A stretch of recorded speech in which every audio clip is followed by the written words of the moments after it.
Um, dois, três. Olá, meus irmãos e irmãs de Ideal Espírita. Vocês que nos acompanham aqui na Web Rádio Cristo Consolador de São Paulo, muito obrigado mesmo pela sua companhia.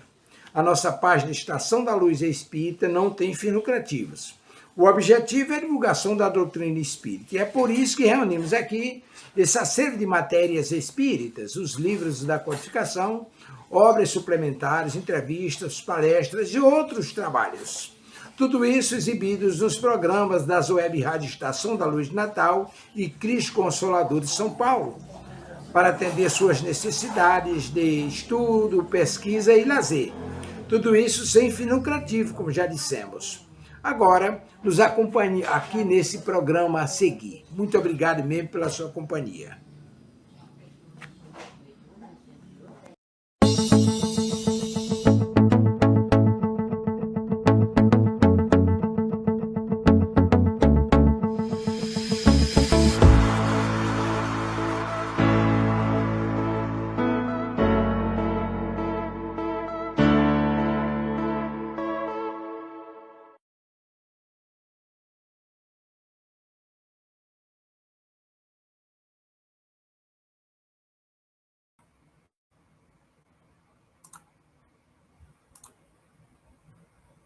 Boa noite, pessoal. Deixa eu ajustar aqui. Boa noite a todos. Mais uma vez aqui reunidos. Vou fazer uma prece para dar iniciação no nosso estudo, na nossa palestra, e depois eu vou compartilhar com vocês a apresentação, tá? Obrigado, Pai, pela oportunidade dessa reencarnação. Obrigado por estarmos aqui reunidos mais uma vez, na noite de domingo, para o estudo da biografia de Chico Xavier, esse grande médium, esse grande homem que tanto nos ensinou, nos ensina até hoje, e que a gente possa aprender cada vez mais com a sua história, com seus casos, com a sua jornada evolutiva e a sua contribuição para o movimento espírita e a sua contribuição para a humanidade. Obrigado por tudo, graças a Deus e graças a Jesus. Que assim seja. Muito bem, vamos ver quem chegou. Boa noite a todos, que tenhamos um ótimo estudo. Boa noite, mãe. Tiago, boa noite, irmão. Eu vou apresentar aqui. Então, hoje nós temos lindos casos de Chico Xavier, a medicação pela fé. Meu nome é Serafim Velasquez, eu conheci a doutrina espírita muito interessado por obras que falavam da história de Jesus. Aí, a partir de 2018, eu passei a ter mais contato, mais estudo com a doutrina espírita. Aí li vários livros de Chico, li alguns de Divaldo, li alguns de Ivone, li a codificação e fui aprendendo cada vez mais com a doutrina espírita. Eu fiz um sumário com introdução, revirando o baú do Chico e bibliografia. E o livro de hoje, né, dando continuidade com o estudo de hoje, é o livro Lindos Casos de Chico Xavier, de Ramiro Gama. O autor Ramiro, em suas constantes visitas ao Medianeiro, efetuou um minucioso trabalho de pesquisa, pondo em relevo a excepcional personalidade de Chico Xavier. Esta obra contém 170 casos, muitos deles contados pelo próprio médium, relativos ao período de sua infância. Outros foram obtidos por amigos comuns e produtos de uma incessante busca da verdade, publicado no início dos anos 2000. No livro Lindos Casos, Ramiro traz uma coletânea de histórias reais que ilustram a vida, mediunidade e missão espiritual de Chico, um dos médiuns mais respeitados do espiritismo brasileiro. A obra apresenta casos curtos e emocionantes, comoventes ou curiosos, que revelam o caráter humilde, o amor ao próximo e a ligação com os ensinamentos de Jesus e da doutrina espírita. Aí a gente parou no capítulo 20, agora vamos dar continuidade no capítulo 21 e a gente vai parar no capítulo 29. Capítulo 30 é semana que vem. Então, no capítulo 21, começa que uma moça abatida em um acesso de tosse chegara ao Luiz Gonzaga. Luiz Gonzaga era o centro espírita que Chico tocava em Pedro Leopoldo. Com a receita médica, estava tuberculosa. Duas hemoptises já haviam surgido como horrível prenúncio. O doutor indicara remédios, entretanto, Chico, disse a doente, o médico me atendeu e aconselhou-me a usar essa receita por 30 dias, mas não tenho dinheiro. Você poderia arranjar-me uns cobres? O médico respondeu com boa vontade, minha filha, hoje não tenho, e meu pagamento no serviço ainda está longe. Que devo fazer? Estou desarvorada. Chico pensou e disse-lhe, você peça à nossa Mãe Santíssima socorro, e o socorro não lhe faltará. A que horas você deve fazer a medicação? E a moça respondeu, de manhã e à noite. Então você corte a receita em 60 pedacinhos, deixe um copo de água pura na mesa, em sua casa, e no momento de usar o remédio, rogue a proteção de Maria Santíssima. Tome um pedacinho da receita com água abençoada em memória dela, e repetindo isso 2 vezes por dia, no horário determinado, sem dúvida, pela fé, você terá usado a receita. A enferma agradeceu e saiu. Passado um mês, a moça surgiu no centro, corada e refeita. Oh, é você, disse o médium. Sim, Chico, sou eu. Pedi o socorro de Nossa Mãe Santíssima. Engoli os pedacinhos do papel da receita e estou perfeitamente boa. Então, minha filha, vamos render graças a Deus. E passaram os dois a oração. Então, aqui encerra o primeiro capítulo. É muito interessante como que o tratamento espiritual ele é muitas vezes tão eficaz quanto o tratamento material, né? Nessa situação o problema financeiro, ela não tinha dinheiro para comprar os remédios, então o Chico, através da sua mediunidade, né, orienta ela a cortar a receita em vários pedaços, tomar os papéis como se fossem, né, o comprimido pela manhã e pela noite, e orar, né, pedir, solicitar para que Maria pudesse intervir por ela, e ela, depois de passado algum tempo, ela é curada. Vamos dar continuidade. Eu coloco tudo junto. Boa noite, Aninha. Eu coloco tudo junto, mas esse aqui, em 1931, já é um outro capítulo, tá? Eu coloco como se fosse uma história só. Mas, porque se você ler o livro, dá a impressão de ser uma continuidade mesmo, mas são divididos em capítulos, aqui no caso é 22 que nós vamos começar. Em 1931, mandar alguém para o inferno constituía grave ofensa. E um dos missionários católicos que visitaram Pedro Leopoldo naquela época, no zelo com que defendia a Igreja Romana, falou no púlpito que o Chico, o médium espírita que se desenvolvia na cidade, devia ir para o inferno. Chico, que frequentava a igreja desde a sua infância, ficou chocado. À noite, na reunião costumeira, aparece a progenitora desencarnada, né, a mãe do Chico, e reparando-lhe a inquietude, pergunta-lhe, bondosa, o motivo da aflição que trazia. Ah, estou muito triste, disse o rapaz. Por quê? Pergunta a mãe, né? Ora, o padre me xingou muito. E que tem isso? Cada pessoa fala daquilo que tem ou daquilo que sabe. E Chico responde, mas a senhora imagina, clamou o Chico, que ele me mandou para o inferno. O espírito de Dona Maria sorriu e falou, ele mandou você para o inferno, mas você não vai. Fique na terra mesmo. O médium, ante o bom humor daquelas palavras, compreendeu que não convinha dar ouvidos às condenações descabidas. O serviço da noite desdobrou-se em paz. Né? Então a gente percebe ainda, nós estamos falando quase 100 anos atrás, né? Nós estamos em 2025, 1931, né? 2031 é daqui a 5 anos, né? 6 anos.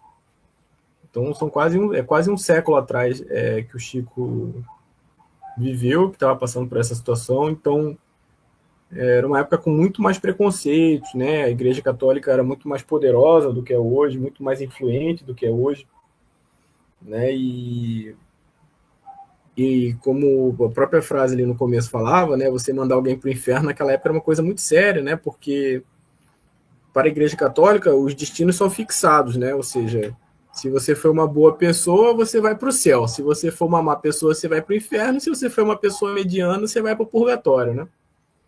Ficar espiando lá para sempre. Então é uma visão muito limitada da realidade espiritual, né? Da vida real. né? E naquela época você mandar alguém para o inferno era praticamente, ainda mais vindo de um padre, era como se você tivesse delimitando que a pessoa iria sofrer para sempre, né? Então era uma coisa muito mais séria.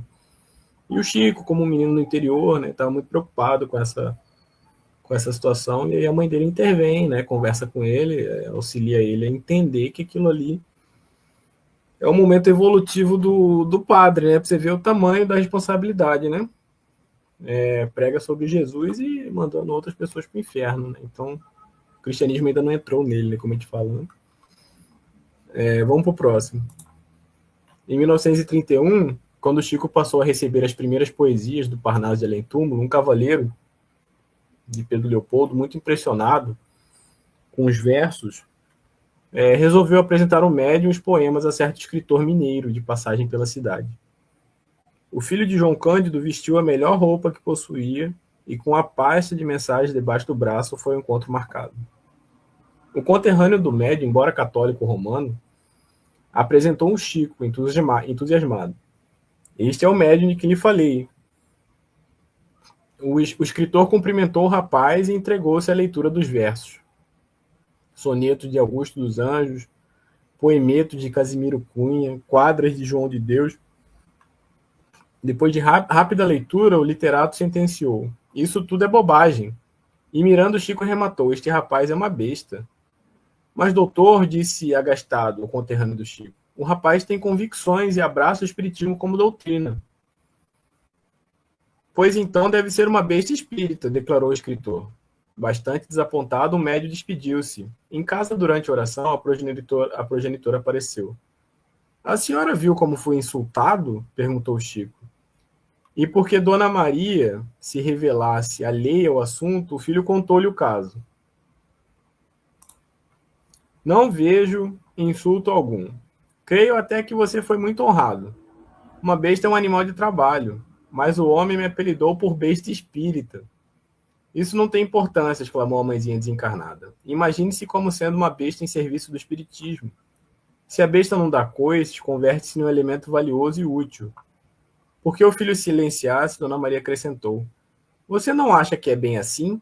Chico refletiu e respondeu. Pensando bem, é isso mesmo. E o assunto ficou sem alteração. Né? Então a gente percebe, é muito parecido, né? Muito próximo com a situação do padre. Né? O Chico ainda era muito jovem em 1931, né? Ele tinha 21 anos. Né? Então ainda deveria ter ali alguma certa dúvida, né, quanto à mediunidade, deveria ter ali alguma insegurança em algumas coisas, né, então a mãe dele sempre vinha auxiliá-lo nesses momentos, né, para que ele pudesse não desanimar, que ele pudesse dar continuidade com o trabalho dele.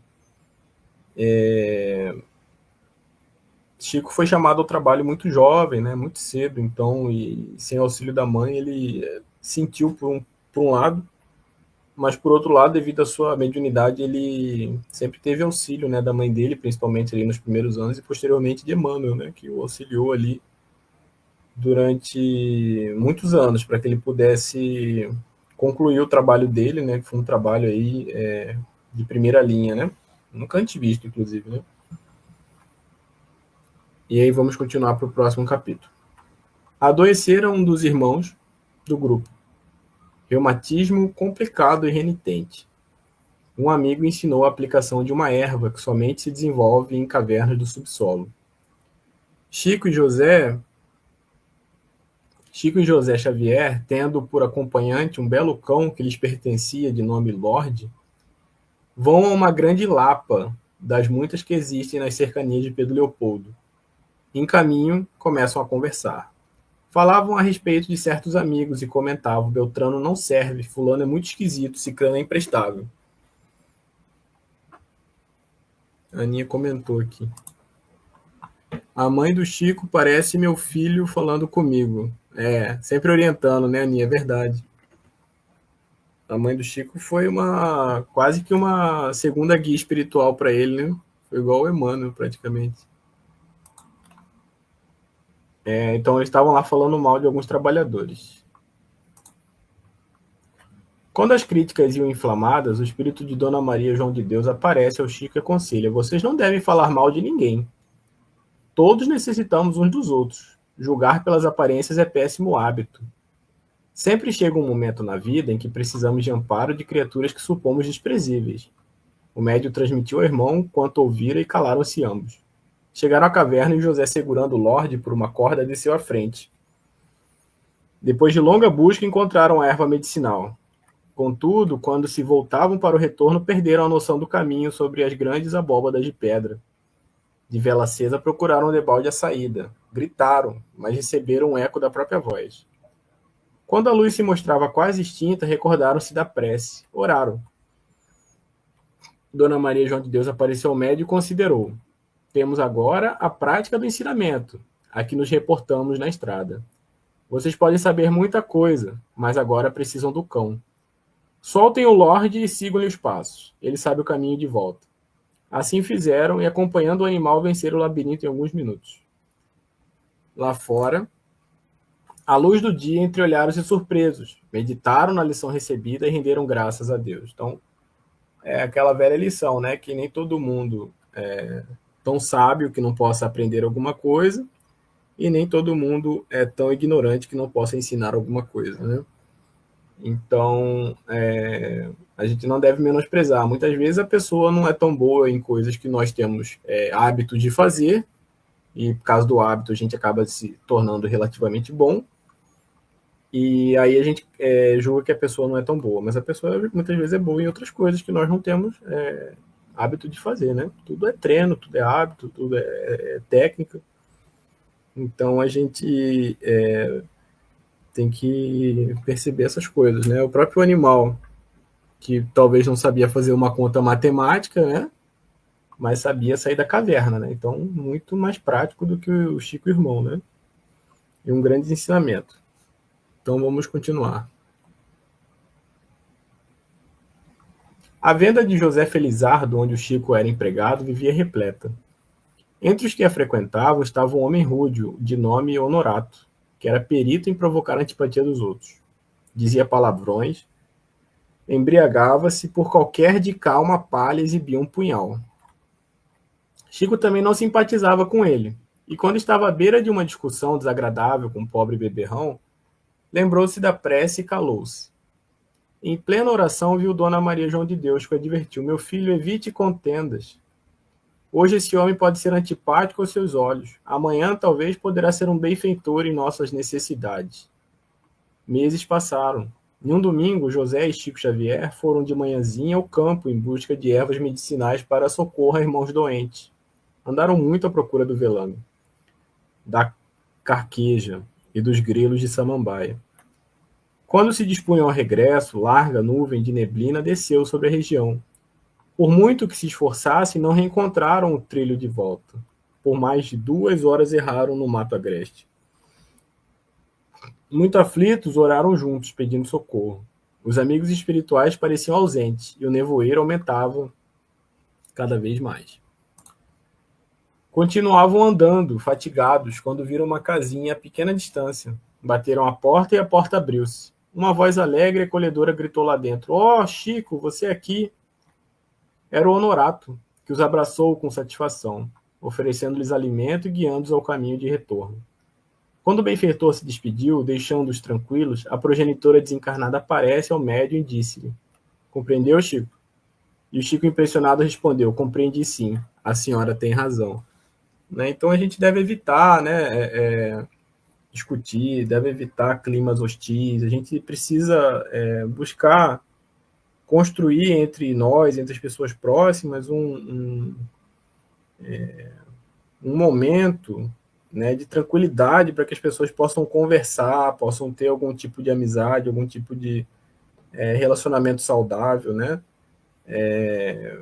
A gente tem visto muito isso, né, no planeta Terra atual, esse clima hostil de guerra, né? A guerra da Ucrânia com a Rússia já tem durado aí quase 3 anos, né? Está se encaminhando para 3 anos. E, obviamente, um clima como esse geraria outros climas de guerra, e hoje nós vemos ali a situação de Israel, né, com o Irã. né, de ameaça nuclear e tudo mais. Então, Jesus sempre foi muito claro, né, sobre a importância da paz, né, sobre a importância de o mundo viver em paz, nós estarmos em paz, né, conosco. O mundo em que Jesus viveu era um mundo muito mais difícil que o nosso, né, muito mais violento. O nosso tem uma capacidade de destruição maior, né? Na época de Jesus não tinha bomba atômica, mas era um mundo muito mais belicoso. Hoje nós estamos em um mundo mais em paz, entretanto ainda com situações difíceis, né? Não evoluímos. A gente percebe que nós não evoluímos totalmente nessas situações de guerra ainda, né? Já passamos por 2 guerras mundiais e todos nós oramos para que não aconteça uma terceira, né? Então é muito importante a gente manter um clima de harmonia, de paz, de amor, né? Porque em uma guerra todo mundo perde, né? Isso fica muito claro quando a gente lê o livro Nosso Lar, né? Que se fala justamente, né, do início da Segunda Guerra Mundial, e a gente percebe, né, como é um clima ruim, né, um clima hostil em que a espiritualidade superior não consegue intervir para poder inspirar as pessoas a evitarem aquele clima, né? André Luiz fica preocupado, né? Porque o André ele vive na época da Primeira Guerra Mundial, mas da Segunda ele já está desencarnado, né? Então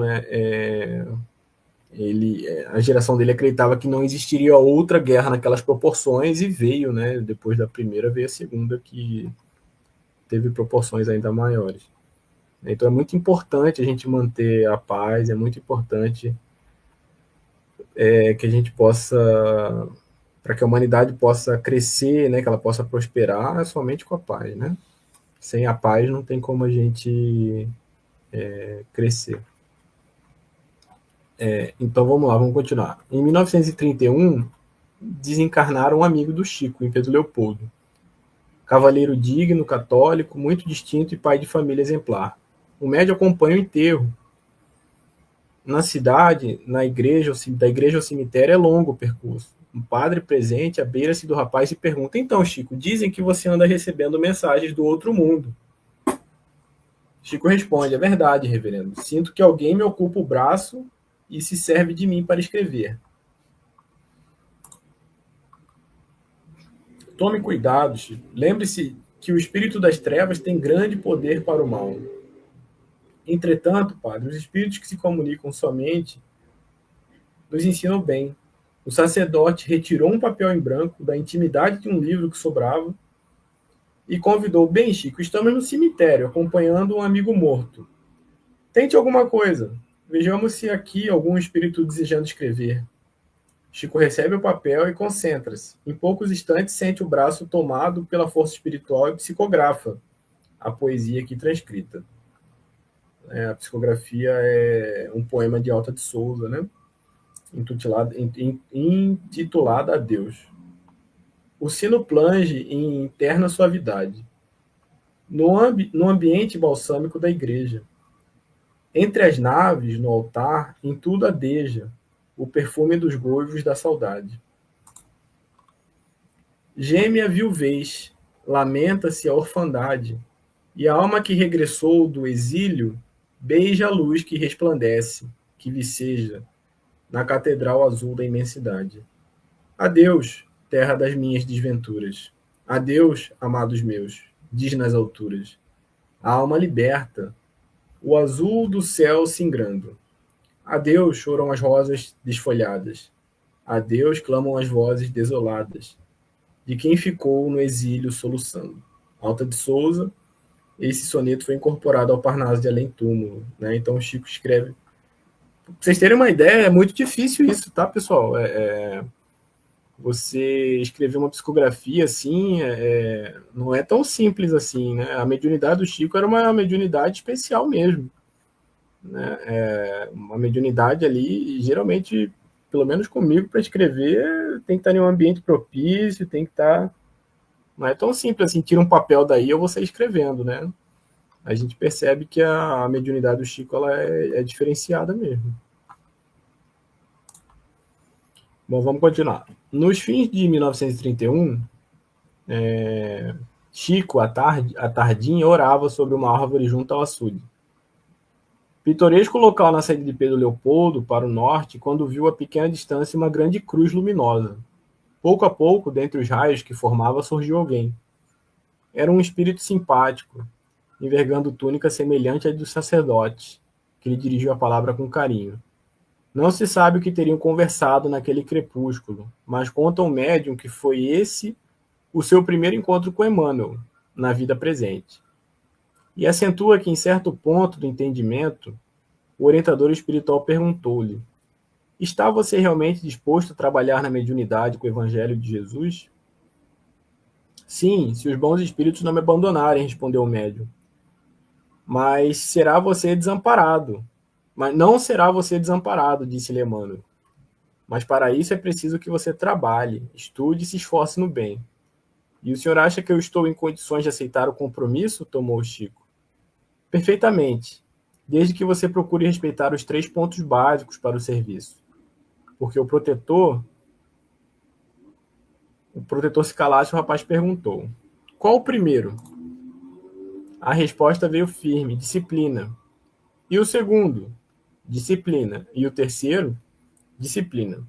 O espírito amigo despediu-se e o médium teve consciência de que ele ia começar uma nova tarefa. Né? Então, o primeiro contato de Chico com Emmanuel já foi uma conversa bem tranquila, né? Uma conversa leve, em que Emmanuel só fala que o Chico vai precisar de muita disciplina para poder trabalhar. Né? Então, mas, de fato, né? O Chico precisava mesmo. O tamanho da missão do Chico não é uma missão para qualquer espírito, né? Não é qualquer um que teria o desempenho da envergadura dessa missão, né? Então vamos continuar. Não é para cá, não. O Parnaso do Além-Túmulo, com carinhoso entusiasmo de Manuel Quintão, foi lançado em julho de 1932. E no mesmo mês, o padre Júlio Maria, de Maiumirim, em Minas, no seu jornal O Lutador, escreve áspera crítica, condenando o livro e o médium. Dentre outras coisas, dizia que o Chico devia possuir uma pele de rinoceronte para caber tantos espíritos. Os comentários irônicos e as acusações gratuitas eram tantas que o médium inexperiente, e muito jovem ainda, se sentiu demasiadamente chocado e foi constrangido a buscar o leito. Então, a luta era aquela, pensava com dor de cabeça. Valia a pena ser médium e ficar exposto assim ao juízo temerário dos outros?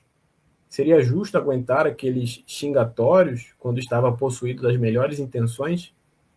Por mais de 2 horas se via em semelhante contenda íntima, quando viu Emmanuel ao seu lado.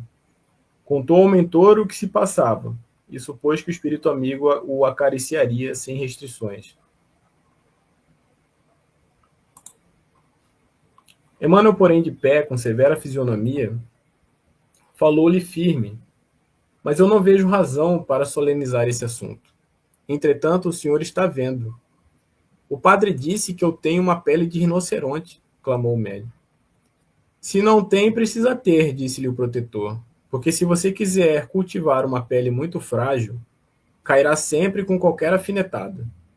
E não nos seria possível a viagem da mediunidade nos caminhos do mundo. Contudo, temos o nosso brio, a nossa dignidade, acrescentou Chico, e é difícil viver com desrespeito público. Foi então que Emmanuel fitou com mais firmeza, exclamou: escute, se Jesus, que era Jesus, saiu da terra pelos braços da cruz, você é que está esperando uma carruagem para viver entre os homens? Quando ouviu a pergunta, Chico levantou-se de um pulo e começou a reajustar-se. Então a gente percebe que nosso Mestre Jesus não teve nenhum tipo de privilégio na sua jornada evolutiva e encontrou o final da sua jornada na cruz, né? Tudo aquilo que ele produziu de bom, o pagamento que ele recebeu foi o pagamento da cruz.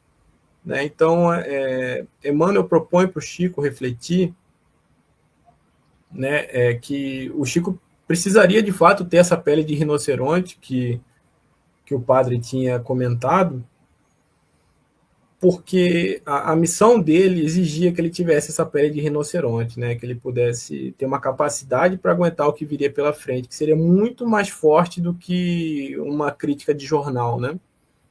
E de fato foi, né? E de fato o Chico ele desenvolve, né? Ele amadurece e cria, vamos dizer assim, né, essa pele de rinoceronte para que ele pudesse aguentar as situações que ele iria viver mais para frente. Né? Então, Paulo escreve uma carta muito interessante sobre isso, né? De que os cristãos eles foram colocados por últimos para que servissem como exemplo, né, para os outros. Né? Então, a exemplo do Cristo, que também sofreu aqui no planeta Terra sem necessidade, né? Sofreu para que pudesse nos ensinar. Nós que somos meros servos e seguidores de Jesus, não podemos esperar privilégio, carruagem, né? Não podemos esperar nada desse tipo de coisa, né? Não faz parte da jornada evolutiva do cristão a glória, a carruagem, né? Porque tudo isso a gente encontra no céu, no plano espiritual, né? Aqui no planeta Terra a gente encontra trabalho. Nosso pagamento geralmente é trabalho, né? Quando a gente realiza uma coisa, surge um outro. Geralmente é isso. Vamos continuar. Deixa eu ver, teve alguns comentários aqui. Carlos Alberto de Franca, peço oração pelas minhas finanças. Carlos, que você possa receber, né, as energias necessárias para você superar esses momentos de dificuldade. O Brasil vive uma situação difícil, né, todos nós sabemos, mas com a graça de Deus, aí, com a vontade de Deus, com certeza você vai superar esse momento. Tá? Muito obrigado pela sua presença. Seara Espírita, só 3 coisinhas básicas, 3 coisinhas básicas que são extremamente difíceis, né, Aninha? Disciplina, disciplina, disciplina. A gente pode pensar em disciplina de pensamento, disciplina de atitude, disciplina de hábito, né? São várias coisas, né? Você dorme pensando em uma coisa, você acorda pensando nessa coisa, né? Era o trabalho que o Chico desempenhava com a mediunidade dele, né? É bem difícil. Boa noite a todos, boa noite, Clair, seja muito bem-vinda. Vamos dar continuidade aqui com as nossas leituras. Em meados de 1932, o Centro Espírita Luiz Gonzaga estava reduzido a um quadro de 5 pessoas. José Hermínio Perácio, Dona Carmen Pena Perácio, José Xavier, Dona Geni Pena Xavier e o Chico. Os doentes e obsidiados surgiam sempre, mas logo depois das primeiras melhores desapareciam, como por encanto. Perácio e Senhora, contudo, precisavam transferir-se para Belo Horizonte por impositivos da vida familiar. O grupo ficou limitado a 3 companheiros. Dona Geni, porém a esposa de José Xavier adoeceu, e a casa passou a contar apenas com os 2 irmãos, José e Chico, né? José, no entanto, era celeiro e naquela ocasião foi procurado por um credor que lhe vendia couros. Credor esse que insistia em receber-lhe os serviços noturnos, em uma oficina de arreios, em forma de pagamento. Por isso, apesar de sua boa vontade, necessitava interromper a frequência ao grupo, pelo menos por alguns meses. Vendo-se sozinho, o médio também quis ausentar-se, mas na primeira noite em que se achou a sós no centro, sem saber como agir, Emmanuel apareceu e lhe disse: você não pode afastar-se. Prossigamos em serviço. Continuar como? Né, disse o Chico. Nós não temos frequentadores. E nós, disse o espírito amigo. Nós precisamos ouvir o evangelho para reduzir os nossos erros. E além de nós, temos aqui numerosos desencarnados que precisam de esclarecimento e consolo. Abra a reunião na hora regulamentar. Estudemos juntos a lição do Senhor. E não encerre a sessão antes de 2 horas de trabalho. Foi assim que, por muitos meses, de 1932 a 1934, o Chico abria o pequeno salão do centro e fazia a prece de abertura às 8 da noite em ponto. Em seguida, abria o Evangelho segundo o Espiritismo, ao acaso, e lia essa ou aquela instrução, comentando-a em voz alta. Por essa ocasião, a vidência nele alcançou maior lucidez. Via e ouvia dezenas de almas desencarnadas e sofredoras que iam até o grupo, à procura de paz e refazimento. Dava-lhes as perguntas e dava-lhes respostas sobre a inspiração direta de Emmanuel. Sozinho. E essas reuniões de um médium a sós com os desencarnados no centro, de portas iluminadas e abertas, se repetiam todas as noites, de segunda a sexta-feira. Deixa eu voltar um pouquinho aqui. Então, a gente percebe que é muito interessante, né? Eu frequentava um centro aqui no Rio, inclusive o centro chamava Centro Espírita Alta de Souza, né? Gueias, né? Um centro muito bacana, né? Uma vez por ano a gente dá um pulo lá no aniversário de Alta, né? Acho que geralmente é setembro. Então, a gente via um presidente lá, quando fazia as sessões, ele falava bem alto, né? A gente entrava assim, deve ser que tá cheio, né? Chegava lá, não tinha ninguém, tava falando para ele mesmo, né? Sozinho. Mas aí depois que a gente ouviu essa lição, né? Pela primeira vez que o Chico passou por isso também, e que o Chico tava meio desanimado, que o centro estava vazio, ele não via muito objetivo em manter o centro aberto, né? Já que não está vindo ninguém, né? Não vou mais vir também. E Emmanuel logo veio, o Emmanuel propôs uma coisa para ele, falou: Chico, eu vou te dar alguns passes, você vai conseguir ver como que esse centro fica cheio, né? De irmãos, de espíritos necessitados, de ouvir as lições do Evangelho. Então, o Emmanuel dá uns passes no Chico, né? E o Chico melhora a clarividência, ele passa a ver melhor, então ele vê que o centro estava cheio e aquilo anima ele de novo, né? Então, ele tocou por muitos anos, né? Se a gente pegar 1932, 1934, são 2 anos inteiros tocando o centro sozinho, né? De 8 da noite, calculo ali até que umas 9, né? Mais ou menos 1, 2 horas de sessão. Então, é difícil, é desafiador para quem não tem...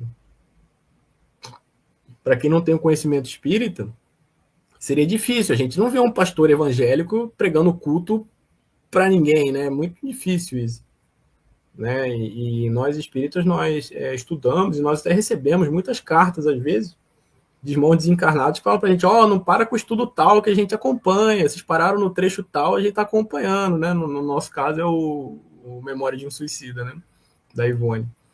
A gente recebeu várias cartas: não desanima com o estudo de sexta não, o estudo de sexta precisa continuar, né? A gente aqui aprende bastante, vocês aí também, então é muito interessante essa troca, né, com o plano espiritual. Então, de fato, a gente não pode encerrar o estudo, a palestra, porque não apareceu ninguém, né?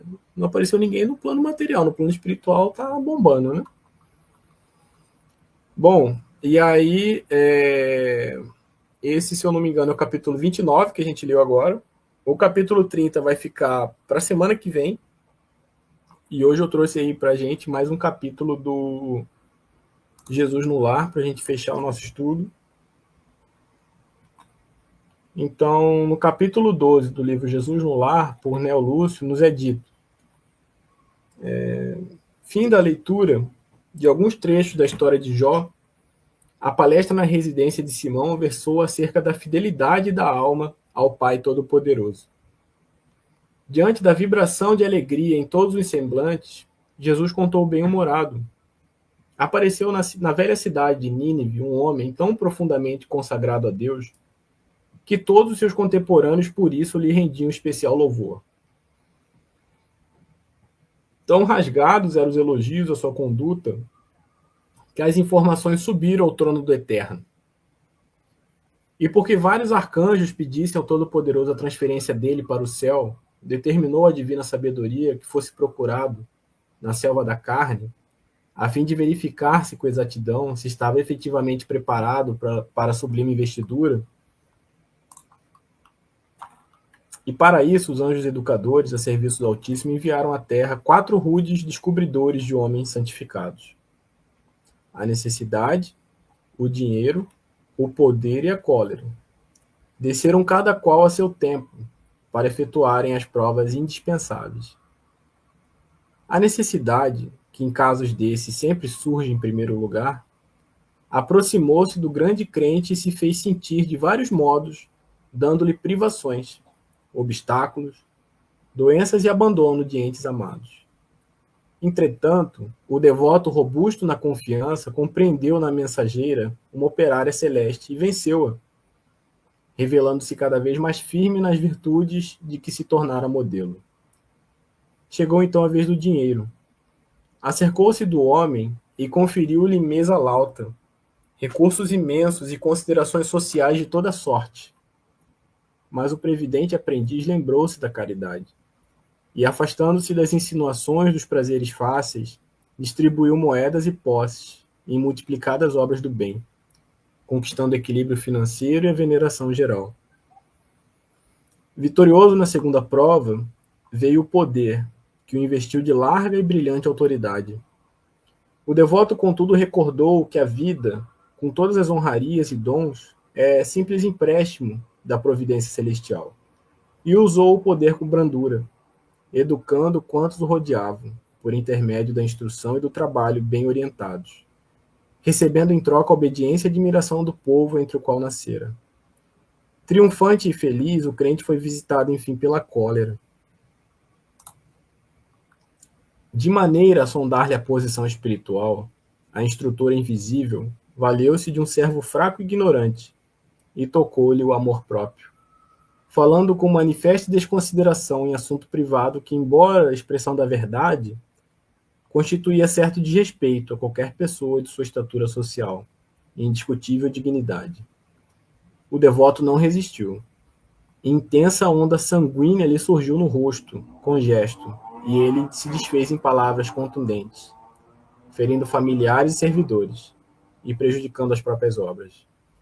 Somente depois de muitos dias conseguiu restaurar a tranquilidade.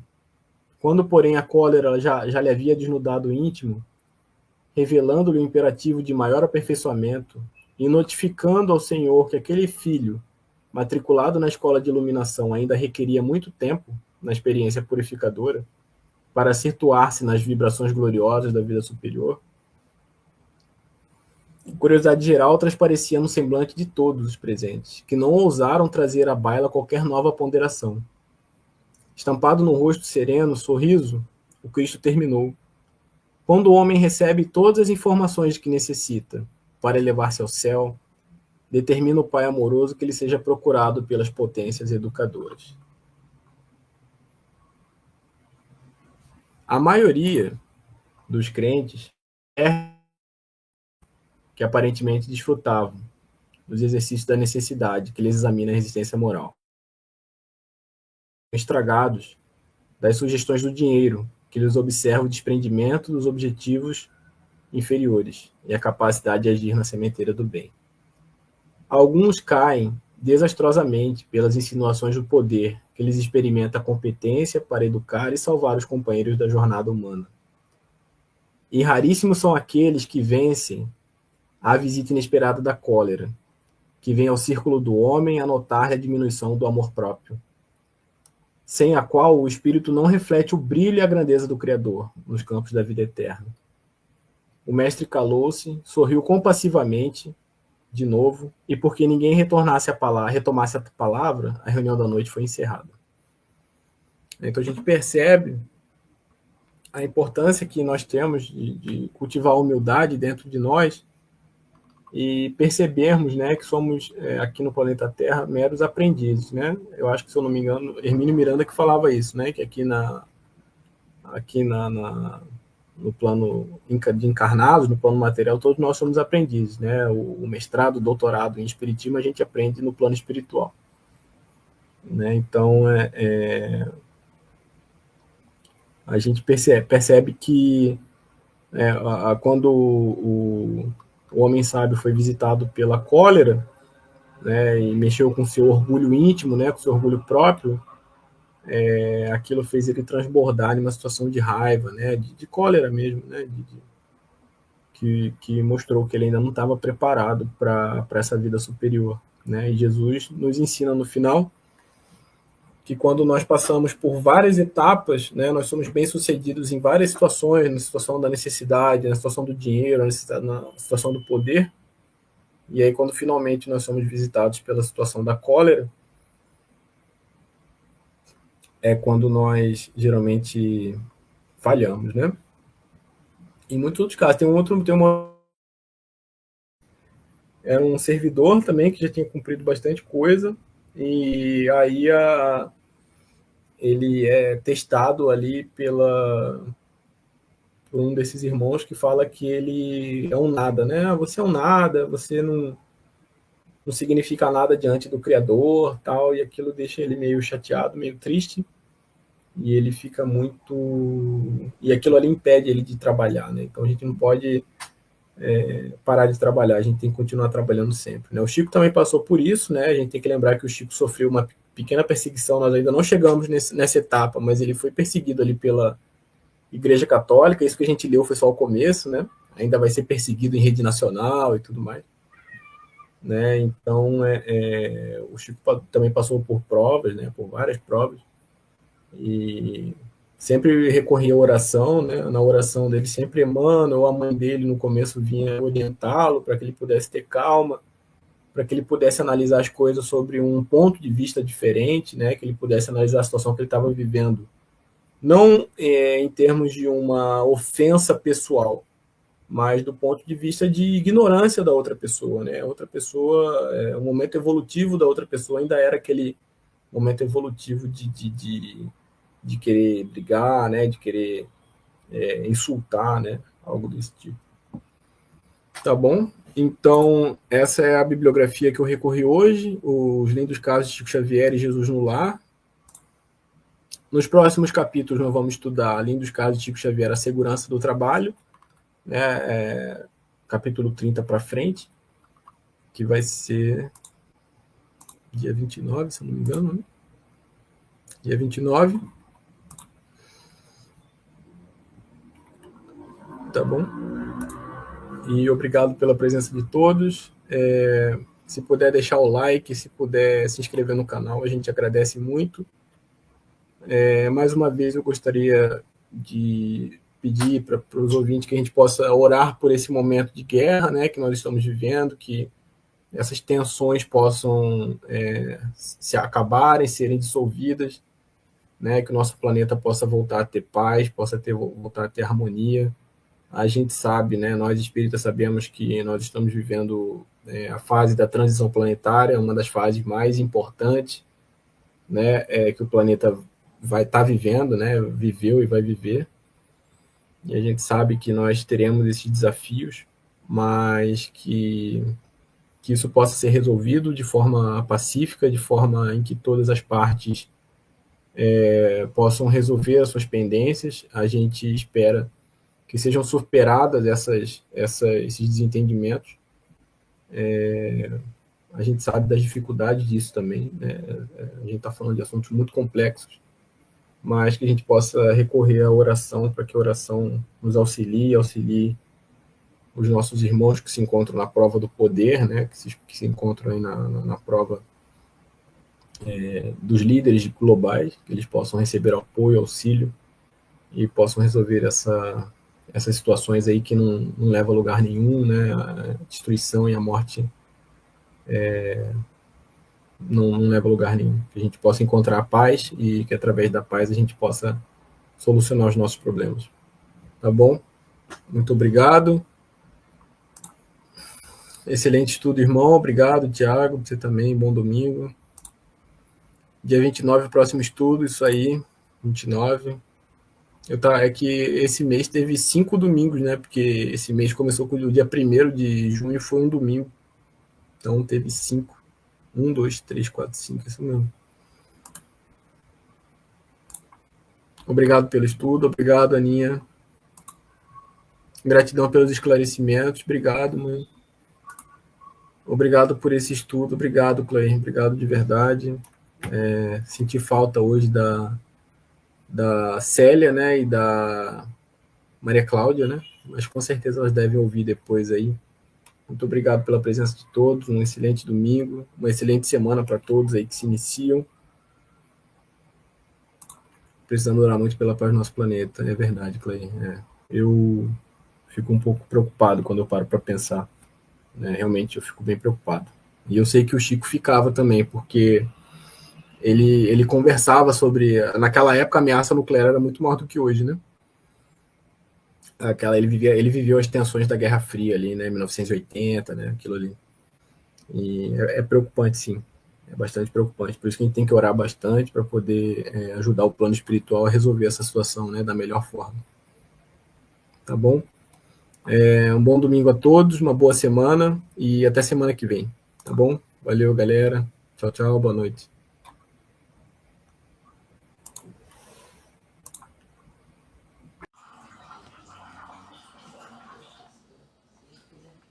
Um, dois, três. Chegamos ao final do nosso programa. Muito obrigado por ter nos acompanhado nesse trabalho e aguardo você na próxima atração. Tchau, tchau.